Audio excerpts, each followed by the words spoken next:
this is Kevin with eSlide. I'm going to walk you through our tips and tricks on modifying picture color in PowerPoint. Let's get started. Let's say you received a group of headshots from different members in your team. Some are in black and white and others are in color. In other words, they're not consistent. Let's use PowerPoint's built-in capabilities to easily add a color overlay to make them feel consistent, as well as add a little bit of creative flair within the template. The first thing that we're going to do is select one image, hold the Shift key down, and continue to select all the other images. We'll go up to the ribbon, click on the Format tab, and we'll go over to a button that reads Color. Click on this. PowerPoint has provided us with a couple of different presets. The colors provided here are usually connected to the template.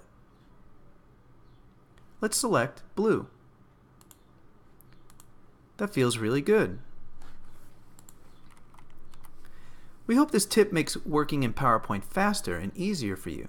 Share this with other members of your team who might find this helpful.